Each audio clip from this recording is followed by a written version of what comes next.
Hello husbands, நம்ம போன வீடியோலே சொல்லியிருந்தோம் மெட்ராஸ் ஹைகோர்ட் எக்ஸாமான ஹால் டிக்கெட் அடுத்த வாரம் வெளியே வந்துடும். அப்புறம் எக்ஸாம் ஆனது 19-20 டேட்டில் கண்டிப்பாக வச்சுருவாங்கன்னு.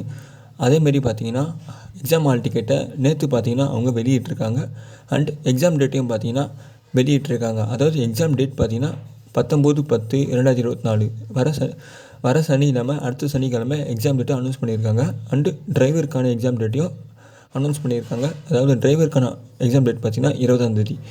இன்னும் யாரும் நீங்கள் படிக்கலைன்னு எந்த ஒரு வருத்தமாக பட வேணாம். நம்மக்கிட்ட பார்த்தீங்கன்னா மெட்ராஸ் ஹைகோர்ட் எக்ஸாமுக்கான எல்லா ஸ்டடி மெட்டீரியலும் ஃபுல்லாக இருக்குது. வேணும்னு நினைக்கிறவங்க டிஸ்கிரிப்ஷனில் இருக்க என்னோடய நம்பருக்கு ஹாய்ன்னு மெசேஜ் பண்ணி நீங்கள் ஸ்டடி மெட்டீரியல் பார்த்தீங்கன்னா பை பண்ணிக்கலாம். எல்லா ஸ்டடி மெட்டீரியலும் நம்மகிட்ட இருக்குது. தமிழுக்கு இருக்குது, சயின்ஸுக்கு இருக்குது, சோஷியலுக்கு இருக்குது. எல்லா ஸ்டடி மெட்டீரியல் ஃபுல்லாக இருக்குது. வேணும்னு நினைக்கிறவங்க ஜஸ்ட் ஹாய்ன்னு மட்டும் மெசேஜ் பண்ணி பை பண்ணிக்கங்க. உங்களுக்கு ரொம்ப யூஸ்ஃபுல்லாக இருக்கும். இன்னும் பார்த்தீங்கன்னா குறைஞ்சது 10 நாள் தான் இருக்குது. அந்த 10 நாளில் நம்மக்கிட்ட இருக்க ஸ்டடி மெட்டீரியலே நீங்கள் ஃபுல்லாக படித்தாலே போதும். நீங்கள் குறைஞ்சது அட்லீஸ்ட் பாஸ் மார்க்காச்சும் எடுக்க முடியும்னு நான் நம்புகிறேன். வேணும்னு நினைக்கிறவங்க ஜஸ்ட் பை பண்ணிங்க. தேங்க்யூ.